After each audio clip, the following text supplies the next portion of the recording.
Hey everyone, RJ here with CV Tech, and today I'm going to do a speed test comparison between the Kodak Ektra and the Samsung Galaxy S7, a flagship from a couple years ago.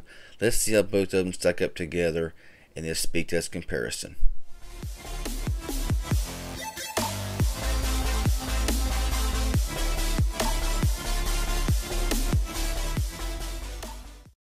Okay, so this right here, of course, is a older flagship device that still works very well.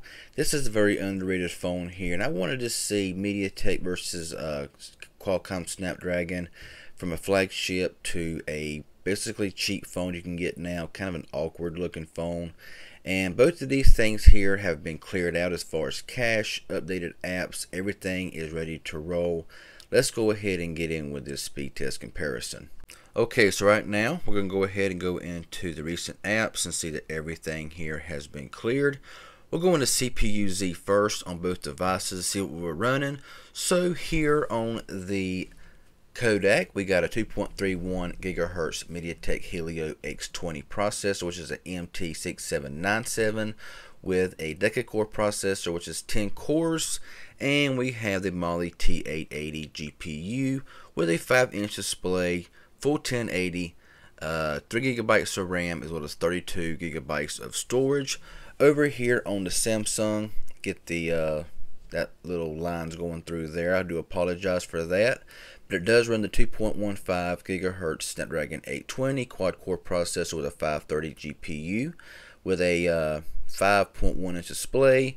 I got it set at full 1080, the same as the Ektra, with 4 gigabytes of RAM and 32 gigabytes of storage. So let's go ahead and go back home here. Look at a few Geekbench tests that I did run on both of these. So let's go into history here, and looking at both of these here, you will see 1610 single core score and 4550 multi-core score on the Ektra, and 1744 single core score and 3910 multi-core score here on the Galaxy S7. So let's go ahead and go back home here, go into N22 benchmark to see what differences we have.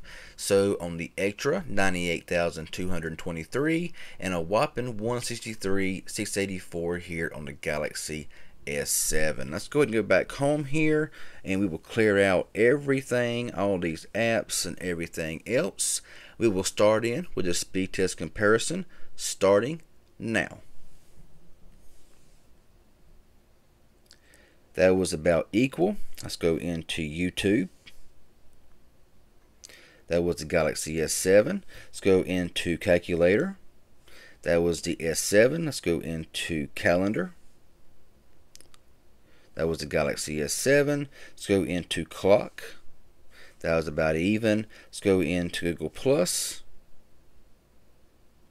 That was pretty much even. I would say slightly to the S7, but not enough to really even matter. Let's go into the camera, and pretty close there again as well. Let's go ahead and go back home or push the X. Let's go into, oops, mistap there. Let's go back home here and go into Amazon shopping again now. And it's going to be the Galaxy S7 that took that one. Let's go ahead and go into Instagram. That was the Kodak Ektra. Let's go into the Play Store. And very similar there, not a whole lot of difference. Let's go into settings. That was the Kodak Ektra. Let's go into Snapchat. The Galaxy S7. Let's go into Twitter. Galaxy S7 by a long shot there. Let's go into Hulu. And that was the Kodak Ektra there. Let's go into Temple Run 2 starting now. So yeah, I do apologize for the lines going through the Galaxy S7. Not really sure why that is. Both of them are doing a very good job here, but it seems like in gaming, the MediaTek seems to be a bit better, as you can see right here, starting up first on these two devices. Let's go ahead and go into Subway Surfer and see what happens here. So both of them are really nice devices. Yeah, both of them work very well, and I'm really surprised at how good the Kodak Ektra is doing against the older flagship. It's just doing a really good job, really, really awesome. And we're still really waiting here for the Galaxy S7 to speed up. There you go, ready to roll. Go into dead trigger here, and we will see which one starts up first. So both of them are a bit slow there starting up. So we'll see which one starts up first, and it's going to definitely be the Kodak Ektra. It's going to take this gaming. So now let's go ahead and go back into some of these RAM management here to see which ones are open. It has to be reload, starting with dead trigger. So both of them there were open. Now we'll go into Subway Surfer. Both of them were also open. Let's go into Temple Run 2. Both of them were open, ready to go. Hulu. Both of them are ready to go. Twitter. Both of them are open. Let's go into Snapchat. Ready to go. Let's go into settings. So really good job right now so far on these devices. All the apps are opening very well. No reload so far. Everything is doing a really good job. As you see right there, both of them were open, ready to roll. Google Plus, both of them were ready to roll. Clock, there we go. Calendar, ready to go again. Calculator, same time pretty much. And YouTube, and reload on the Galaxy S7. So got through about all of the apps before we had a reload on the Galaxy S7 and the Bible app, and both of them had to be reloaded there. And that was about equal with the S7 with a slight advantage. So there you go. I mean, is a split nothing of a second really worth, saying, well, the Galaxy S7 won? Okay, yeah, I know winning, by a split nothing of a second or by 10 seconds is still a win. I agree with that. But when it comes to technology, is it that big of a deal whenever Snapchat opens a tenth of a second faster than on a phone like this right here? I mean, the Galaxy S7 is a great phone. It works very well. Cameras, in my opinion, are better on the Galaxy S7.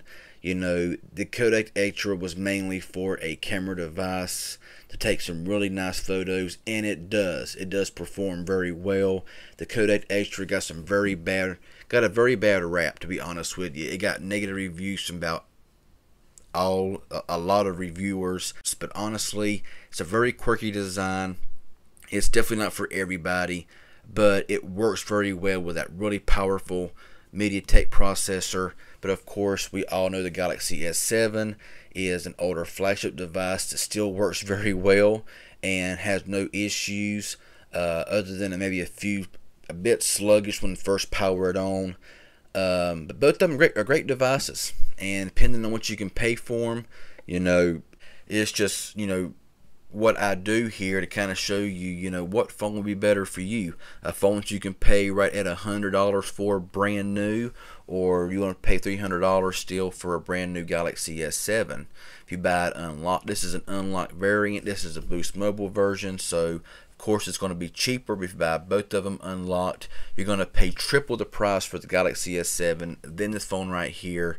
But of course, the Galaxy S7 has some perks that the Kodak phone does not have. So do your research and all that kind of good stuff. But this was just a speed test comparison of the Kodak Ektra, very underrated, below the radar phone versus a older flagship phone from Samsung, the Galaxy S7. So if this is helpful and informative in any way, hit that like button. Any questions that you may have, leave it below, and I'll get back with you as soon as possible. If you haven't subscribed yet, please do so.